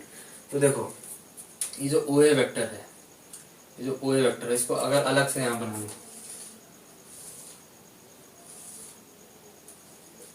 ये ओ ए वेक्टर, इसको अलग से अगर बना ले था यहाँ पे,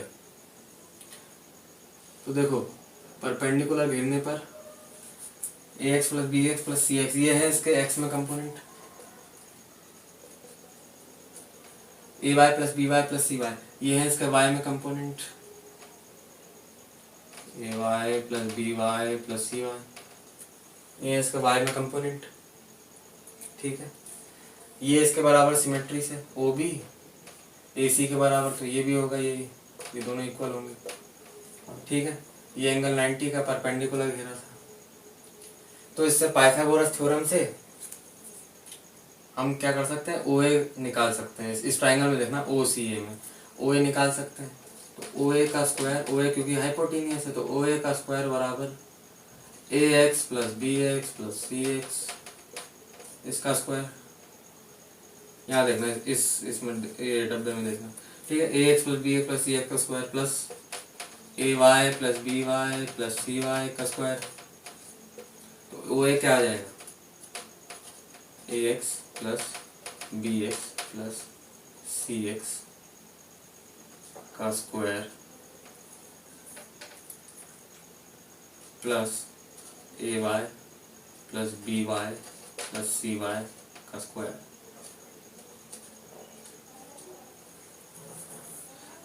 आज के इस एपिसोड में आप देख रहे हैं ए एक्स और B X plus C X का प्लस और A Y plus B Y plus C Y का प्लस, इनका स्क्वायर आ गया अंडर रूट के अंदर। तो देखो ओ ए क्या आ जाएगा, सब कुछ अंडर रूट में, सब कुछ अंडर रूट में। पाइथागोरस थ्योरम यही होता है, एच स्क्वायर बराबर P square plus B square, तो एच यहाँ से निकालेंगे, P square plus B square under root में, यही किया यहाँ पे, यही किया यहाँ पे। ठीक है, ऐसे ये फॉर्मूला है। क्या फॉर्मूला है अपने पास मैग्नीट्यूड निकालने का, A vector plus B vector plus C vector. क्या फॉर्मूला है, ये फॉर्मूला है कि A X plus B X plus B Y plus C X, सबको प्लस कर दो, सबको प्लस कर दो, स्क्वायर कर दो, दोनों को प्लस कर दो, सारे के एक्स कंपोनेंट सारे के वाई कंपोनेंट कर दिए। बाहर बारिश भी शुरू हो गई, A Y plus B Y plus C Y square, इनको अंडर रूट में ले आओ, ये ऐसे बना है पाइथागोरस थ्योरम से। तो रिजल्टेंट था ओ ए, उसमें तो जितने एक्स के कंपोनेंट थे ये तीनों वेक्टर के, वो प्लस हो जाएंगे ना एक ही डायरेक्शन में, क्योंकि वो सब कुछ आ रहे हैं इसके अंदर, रिजल्टेंट है क्योंकि मतलब तीनों को प्लस है, रिजल्टेंट इसलिए। हाँ। ठीक है, A X plus B X plus C X, magnitude आ गया एक्स के डायरेक्शन में, A Y plus B Y plus C Y, magnitude आ गया वाई के डायरेक्शन में। मैंने एक ट्राइंगल बनाया ओ ए, ठीक है, ओ ए ट्राइंगल बनाया, 90 डिग्री का एंगल है, तो एच स्क्वायर निकाल लोगे, फिर ओ ए मतलब निकाल लोगे, हाइपोटेनियस है क्योंकि पाइथागोरस से, वही हमने निकाला, उससे एक फार्मूला हमारे पास आया, A X plus B X plus C X का square plus A Y plus B Y plus C Y का स्क्वायर अंडर रूट।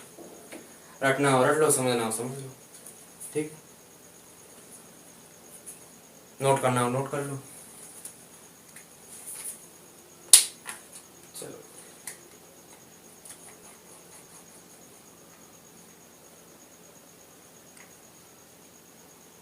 ठीक है, नोट कर लिया।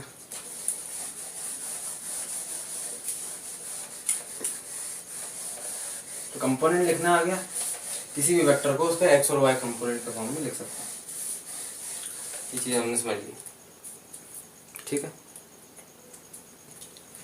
रिसोल्यूशन ऑफ वेक्टर्स हमने पढ़ लिया है। अब बात करते हैं subtraction of vectors.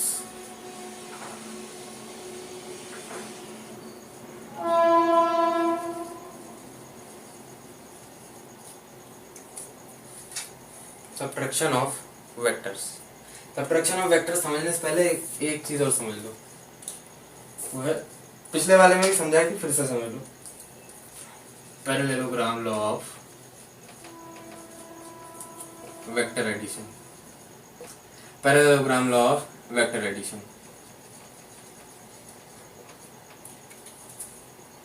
Triangle law याद है? ट्रायंगल लॉ याद है?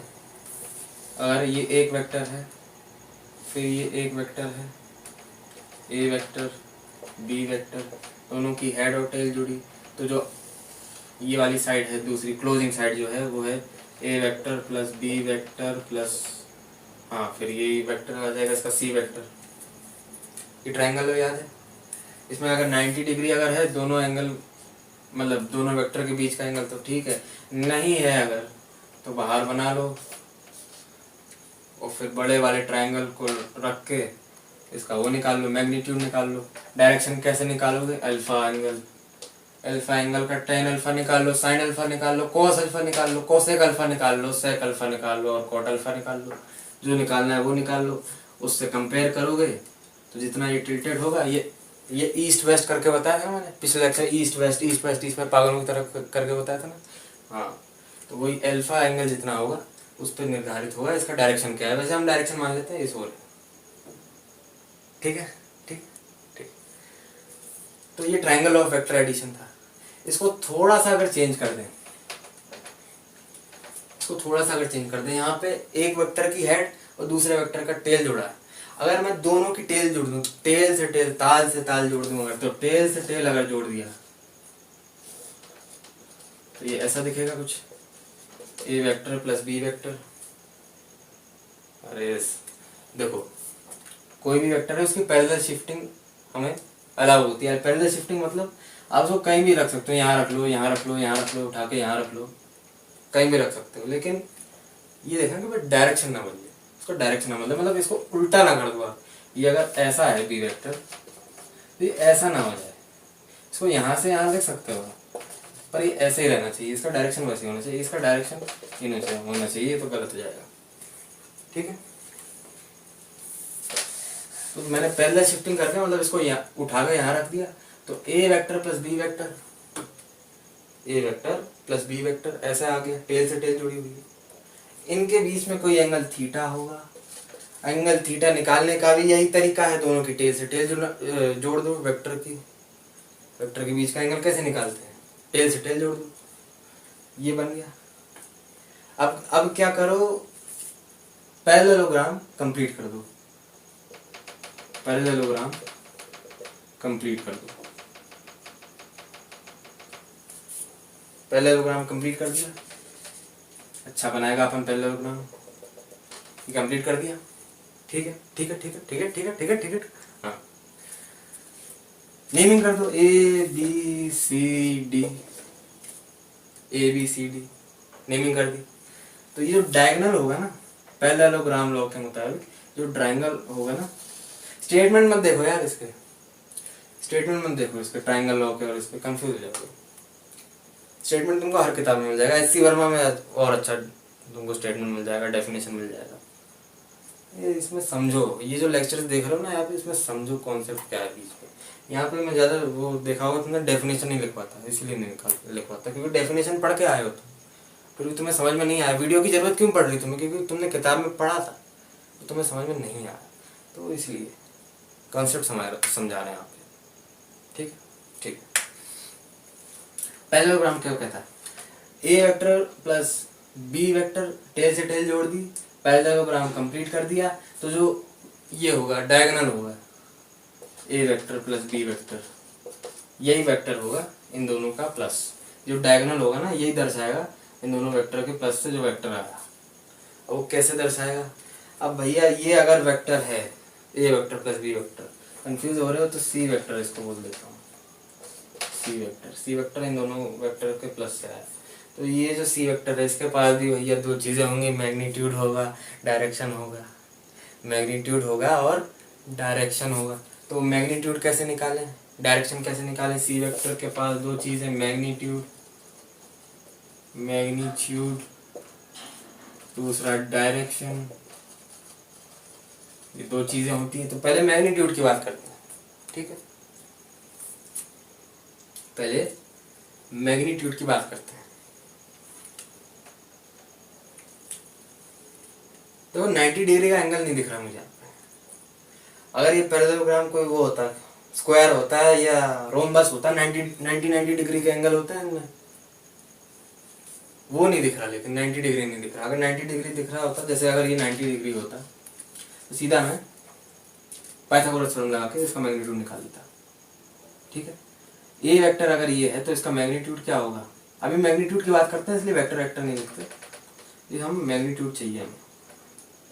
तो ए और बी और सी, मैग्नीट्यूड की बात हो रही बस। तो अगर मेरे पास अगर ये 90 डिग्री होता तो पाइथागोरस लगा लेता। देखो ए डी बराबर सी बी, ए डी बराबर सी बी क्यों? क्योंकि अपोजिट साइड्स ऑफ पैरेललोग्राम। तो ये ए और ये बी, तो A square plus B square बराबर सी स्क्वायर, पाइथागोरस से उससे ये आ जाता, सी आ जाता। ये 90 डिग्री नहीं दिया है, 90 डिग्री नहीं दिया है। फिर क्या करेंगे? फिर ये करेंगे कि बाहर से परपेंडिकुलर गिरा देंगे सी से, और इसको जोड़ देंगे ए बी से। कोई नया पॉइंट आया,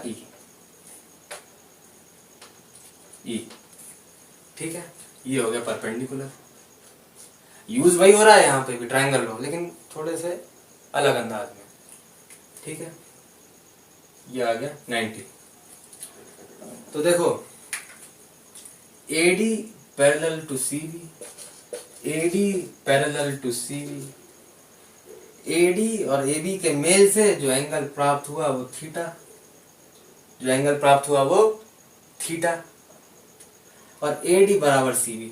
तो जो ये देख रहे हो तुम, AD और CB अगर बराबर हैं, तो AD और CB बराबर नहीं, पैरेलल है, तो ये अगर AD है और ये अगर CB है, तो ट्रांसवर्स देख पा रहे हो, AB, ये AB ट्रांसवर्स देख पा रहे हो, तो ये थीटा एंगल, ये भी थीटा एंगल, ये थीटा एंगल, ये भी थीटा एंगल, ये दोनों भी एंगल इक्वल। क्यों? क्योंकि corresponding angles by transverse line between two parallel lines, ये दो पैरेलल लाइंस थी, बीच में ट्रांसवर्स था, तो करस्पॉन्डिंग एंगल्स इक्वल होंगे। तो अगर ये एंगल थीटा है तो ये एंगल भी थीटा होगा, ये पैरेलल, ये बीच में ट्रांसवर्स, ये एंगल थीटा, तो ये भी एंगल थीटा। करस्पॉन्डिंग एंगल्स होते हैं ट्रांसवर्स के बीच में, ये पैरेलल लाइंस के बीच में ट्रांसवर्स से, ठीक है। AD बराबर CB, AD बराबर CB क्यों? मैग्नीट्यूड की बात हो रही है बस।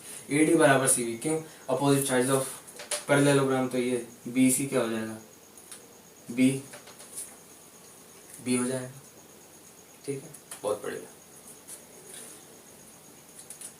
अब देखना ध्यान से, अब ध्यान से देखना, ध्यान से देखना।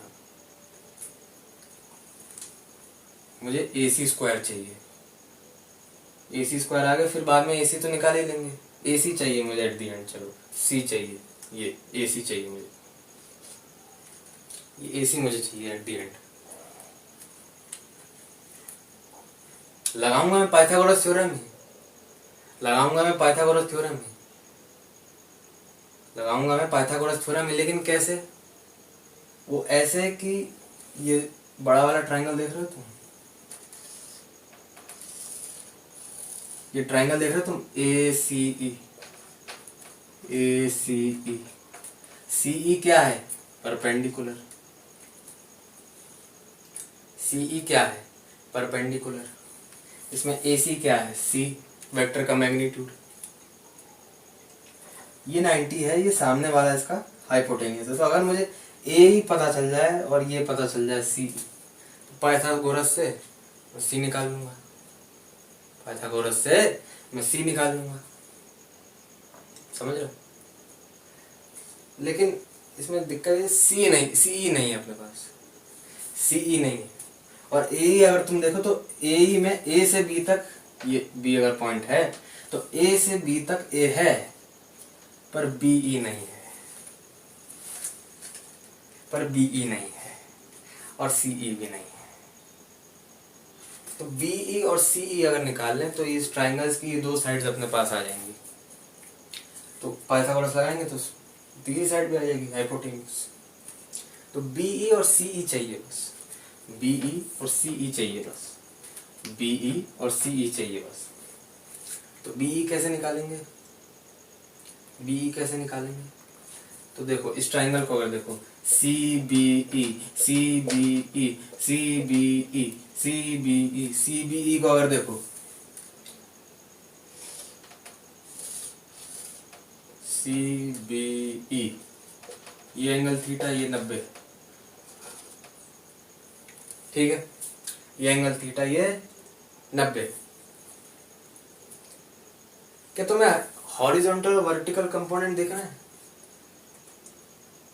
हॉरिजॉन्टल और वर्टिकल कंपोनेंट दिख रहे हैं, या फिर एक्स और वाई एक्सिस दिख रहे हैं? एक्स और वाई एक्सिस दिख रहे हैं?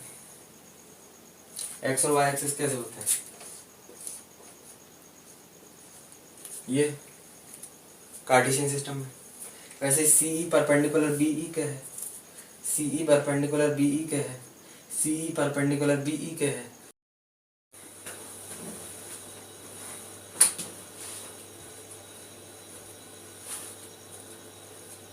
तो देखो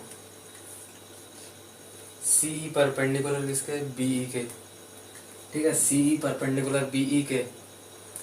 तो जैसे इसको अगर ऐसे बना दें, अगर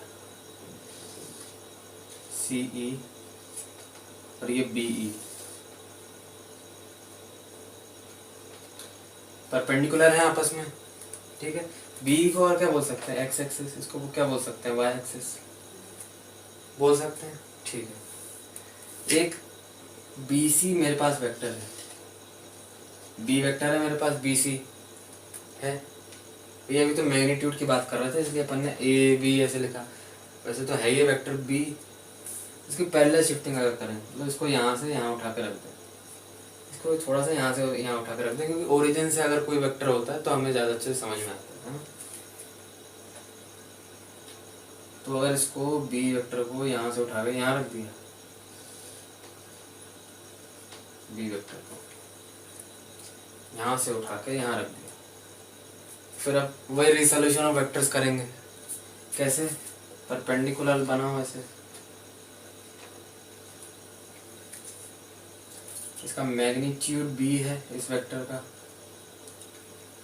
और ये अगर एंगल थीटा है, थीटा ही होगा ना ये एंगल। हमने कुछ नहीं किया, हमने बस इसको थोड़ा सा स्लाइड कर दिया था, तो अभी भी एंगल और बाकी सारी चीज़ें वही रहेंगी, ठीक है। तो ये अगर एंगल थीटा है तो इसका ये क्या हो जाएगा, एक्स कंपोनेंट, ये एक्स एक्सिस है तो एक्स कंपोनेंट क्या हो जाएगा इसका, B cos theta. Y component क्या हो जाएगा, B sin theta, resolution of vector से, ठीक है। B cos theta, B sin theta. तो B यहाँ पे मेरे को मिल गया BE जो है, इसको अगर इतना छोटा ही रखें, तुम कंफ्यूज हो रहे हो उससे, तो BE, ठीक है। तो BE जो है मेरे पास आ गया, ये यहाँ पे है ओरिजिन पे B, मेरे पास आ गया B cos थीटा। मैग्नीट्यूड की बात हो रही, मैग्नीट्यूड की बात हो रही, तो आई कैप जे कैप लिखने का कोई मतलब नहीं। और CE क्या आ गया मेरे पास, B sin theta, B sin theta, इस छोटे वाले ट्राइंगल में, ठीक है। ये आ गया B cos थीटा, ये आ गया B sin थीटा। समझ में आ गया? एक्स और वाई मान लो ना, कोई भी हॉरिजॉन्टल कंपोनेंट हो तो उसमें अपन देख सकते हैं कि किसी भी फला फैक्टर क्वांटिटी का हॉरिजॉन्टल और वर्टिकल कंपोनेंट क्या है, मतलब उसका मैग्नीट्यूड क्या है। उसमें एक्स और वाई ना भी हो, कोई भी और वर्टिकल कंपोनेंट्स हो, जैसे ये CE BE परपेंडिकुलर थे आपस में, तो हमने निकाल लिया B cos theta, B sin theta, magnitude इसका। तो देखो अभी जो कंप्लीट ट्राइंगल है पढ़ा था AEC, इसको हटा दें, अगर कंप्लीट जो ट्राइंगल था AEC,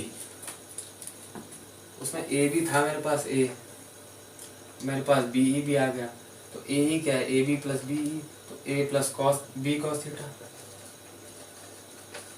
ए प्लस बी कॉस थीटा। ठीक है, सी ई में निकाल लिया वर्टिकल कंपोनेंट, तो क्या होगा B sine theta, B sine theta. तो मेरे पास ये लेंथ है, ये लेंथ है, तो पाइथागोरस से मैं सी निकाल सकता हूँ। कैसे निकालूंगा देखो, सी का स्क्वायर बराबर ए ई का स्क्वायर प्लस सी ई का स्क्वायर। ठीक है, ए ई का स्क्वायर क्या, A plus B cos theta का स्क्वायर, सी ई का स्क्वायर क्या, बी साइन थीटा का स्क्वायर बराबर सी का स्क्वायर। स्क्वायर खोलें अगर, A square plus B square cos square theta plus B square sine square theta. ठीक है, स्क्वायर खोल दिया बराबर सी स्क्वायर। देखो B square cos square theta plus B square plus sine square theta, इसमें से बी स्क्वायर अगर common ले ले तो बी स्क्वायर कॉमन ले लिए तो cos square theta plus sine square theta बराबर C square. Cos square theta plus sine square theta क्या होता है, 1, 10th क्लास में पढ़ा था। तो 1, तो 1 इंटू 1 क्या होगा। अच्छा, या फिर एक चीज़ नहीं करी अपन ने, रुक जाओ, एक चीज़ नहीं करी इसमें जो है ना, ये जब स्क्वायर खुला A square plus B square cos square theta, इसमें ये भी तो होगा 2ab कॉस थीटा। क्यों होगा, क्योंकि a प्लस बी का होल क्यूब बराबर A square plus B square plus 2ab, तो A square plus B square plus 2ab को ये आ गया। फिर इसका खोलें अगर, फिर इसका स्क्वायर खोलें अगर, B square sine square theta ये आ गया। अब देखो B square cos square theta और B square sine square theta, इसको साथ में लिख लें अगर, तो cos square theta plus B square sine square theta, B square cos square theta plus B square sine square theta plus A square plus 2ab cos theta. तो B square cos square theta plus B square sine square theta, इसमें से B square common ले लें,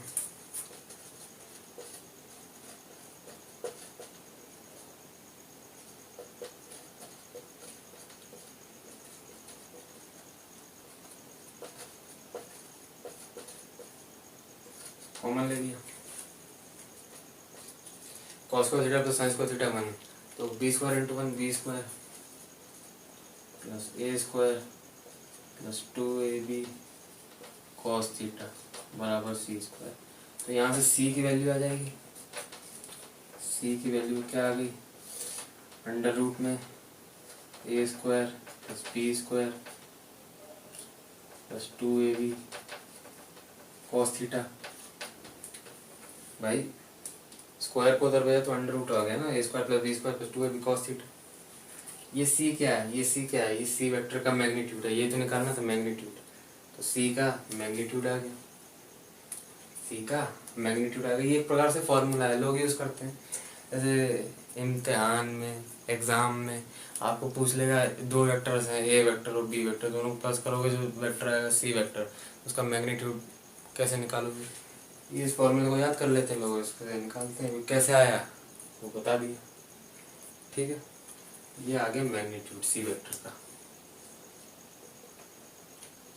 अब मुझे direction भी तो चाहिए इसका, तो देखो ट्राइंगल लॉ में क्या करते थे, ये अल्फा एंगल है, इतना अल्फा एंगल होगा उस पर डिपेंड करेगा कि ये जो हाथ है इसका डायरेक्शन क्या है। तो यहाँ पे भी जैसे मान लो एक अल्फा एंगल यहाँ पे इस बड़े वाले ट्राइंगल में, बड़े वाले CEA में मान लो अल्फा एंगल, तो टेन अल्फा कर दो, टेन अल्फा कर दो, तो टेन अल्फा क्या होता है, परपेंडिकुलर अपॉन बेस, तो बी साइन थीटा अपॉन में ए प्लस बी कॉस थीटा। यहाँ से जो भी वैल्यू आएगी उससे कंपेयर करना, अल्फा आ जाएगा। वैसे मैंने टेन अल्फा लगाया, तुम साइन अल्फा भी लगा सकते हो, कॉस अल्फा भी लगा सकते हो, क्योंकि अब तुम्हारे पास तीनों साइड है ना। सेक अल्फा भी लगा सकते हो, कॉसेक भी लगा सकते हो, कॉट भी लगा सकते हो, तुम्हारी इच्छा। ठीक है, तो ये आ गया डायरेक्शन और ये आ गया मैग्नीट्यूड। है कुछ नहीं, ट्राइंगल ऑफ वेक्टर एडिशन। यहाँ हमने अंत में वही यूज़ किया, पाइथागोरस थ्योरम। वो थोड़ा तरीका अलग है इसका। वहाँ पे हेड से टेल जुड़े थे, यहाँ पे हेड से टेल जुड़े थे, यहाँ पे टेल से टेल जोड़ दिए दोनों वेक्टर्स के, आंसर आ गया। तो कैमरा हो गया था डिस्चार्ज। उसके बाद आप ये क्लिप देख रहे हो। हमने क्या बात करी थी, हमने सी मोड निकाला था, हमने सी का मैग्नीट्यूड निकाला था पैरेललोग्राम लॉ में। ठीक है, वो आया था अंडर रूट में a square plus b square plus 2ab cos theta. ठीक है, उस सी वेक्टर का, जो दो वेक्टर्स हैं उनके बीच का जो वेक्टर है उसका मैग्नीट्यूड ये आया। अब इसके बात हो रही है डायरेक्शन की। डायरेक्शन कैसे निकालेंगे, अल्फा एंगल से। ट्रायंगल लॉ में भी क्या होता था, ये अल्फा एंगल जो होता था उस पर डिपेंड करता था इसका डायरेक्शन क्या हो रिजल्टेंट का। तो इसका डायरेक्शन निकाल लेंगे, टेन अल्फा लगा देंगे, उसमें फिर क्या होता है B sine theta A plus B cos theta. ऐसा क्यों लिखा, कि वो जो बड़ा वाला ट्रायंगल था ना, जो बड़ा वाला ट्रायंगल बना था उसमें ये ए प्लस बी कॉस थीटा था, ये बी साइन थीटा था, ये था सी वेक्टर, ये था अल्फा एंगल। ठीक है, इससे टेन अल्फा निकल जाएगा, ये सी मॉड निकल जाएगा। ये समझ में आ जाएगा, रिवाइंड करके एक बार देखोगे क्या है। ये सस्ता कैमरा है यार, तो बैटरी चली जाती है बार बार, तो उसके बाद ही रिकॉर्ड किया मैंने। ठीक है, ऐसे हमने मैग्नीट्यूड भी निकाल लिया रिजल्टेंट का पैरेललोग्राम लॉ से, और ये भी निकाल लिया। डायरेक्शन है कुछ नहीं, बस ये है कि हमने इसमें थोड़ा सा तरीका चेंज किया। जैसे ट्रायंगल लॉ में क्या करते थे, हेड से टेल जोड़ते थे दो वेक्टर्स के, इसमें टेल से टेल जोड़ते हैं। बस लगा तो पाइथागोरस थ्योरम लगा रहे मैग्नीट्यूड के लिए, और डायरेक्शन के लिए भी टेन अल्फा ही लगा। ठीक है, इस हिसाब से है। टेन अल्फा नहीं लगाना तो साइन अल्फा लगा लो, कॉस अल्फा लगा लो, क्योंकि तुम्हारे पास तीनों साइड्स हैं इसकी, ये भी आ गई ना, तो तीनों साइड्स तुम्हारे पास हैं, उससे तुम अल्फा एंगल निकाल सकते हो। कंपेयर करोगे पता चल जाएगा कितना क्या डायरेक्शन है इसका। अब आते हैं सब्ट्रैक्शन ऑफ वेक्टर्स पे।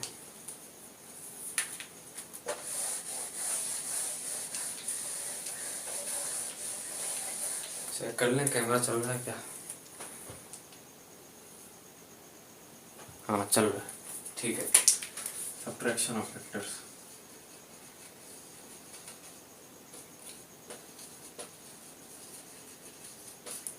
दो वेक्टर्स अगर दिए हैं, उनके बीच का एंगल थीटा है, इन्हें अब हमें प्लस नहीं करना, अब हमें इन्हें माइनस करना है, और हमें करना है A vector minus B vector. तो इसके लिए क्या करते हैं, कोई भी एक वेक्टर है, जैसे बी वेक्टर है, जैसे इसका डायरेक्शन जस्ट उल्टा कर दो, जस्ट मतलब उल्टा कर दो इसका डायरेक्शन। कैसे करोगे, इसका उल्टा ये हो जाएगा बी वेक्टर। लेकिन अब ये माइनस लिखेंगे, माइनस मतलब मैग्नीट्यूड माइनस नहीं है बी वेक्टर का, बी माइनस नहीं है, मतलब इसका डायरेक्शन बदल दिया, उसका डायरेक्शन उल्टा कर दिया, इसलिए माइनस लिखते हैं। ये बात ध्यान में रखना, मैग्नीट्यूड नहीं है माइनस, ठीक है, डायरेक्शन उल्टा है इसलिए माइनस लगा देते हैं। अब ये एंगल थीटा, तो ये क्या हो जाएगा 180 माइनस थीटा, 180 माइनस थीटा। अब यहाँ पैरेललोग्राम बना लो, लीनियर पेयर से आए 180 माइनस थीटा। ठीक है, पैरेललोग्राम लॉ लगा दिया, तो जो रिजल्टेंट होगा सी वेक्टर क्या होगा, A vector minus B vector. Camera चल रहा है ना, चल रहा है, ठीक है। सी वेक्टर क्या होगा, A vector minus B vector. सी का मैग्नीट्यूड कैसे निकालोगे, उसी फॉर्मूला से निकालोगे, ए स्क्वायर प्लस बी स्क्वायर, जो भी डिराइव करके हम लोग रहते हैं अभी, 2ab cos थीटा से सी का मैग्नीट्यूड आ जाएगा। और कोई भी एक साइड ले लो, जैसे यहाँ से एंगल एक ले लो अल्फा, तो tan अल्फा लगा देना, तो b sine theta a plus B cos theta. ये अभी ओवरव्यू दिया है मैंने सब्ट्रैक्शन ऑफ वेक्टर्स का, इसका क्वेश्चन जब करेंगे ना वो अगले वाले लेक्चर में करेंगे। तो ये सीधी सी बात है, अगर माइनस करना है दोनों वेक्टर्स को तो हम ऐड करते हैं एक वेक्टर के उल्टे डायरेक्शन को, एक वेक्टर का डायरेक्शन उल्टा कर दिया, उसको ऐड कर दिया पैरेललोग्राम लॉ से, जो भी लॉ तुम्हें अच्छी लगती से मैग्नीट्यूड आ जाएगा रिजल्टेंट वेक्टर का। भाई वेक्टर माइनस वेक्टर वेक्टर होता है, वेक्टर प्लस वेक्टर वेक्टर होता है, जो माइनस करके आया वो भी वेक्टर है, उसका रिजल्टेंट ये इससे आ गया अभी जो लॉ प्रूफ करी, और उसका tan अल्फा ये आ गया। tan अल्फा से पता चला उसका डायरेक्शन क्या है। ठीक, आज की चीज़ें हुई समाप्त।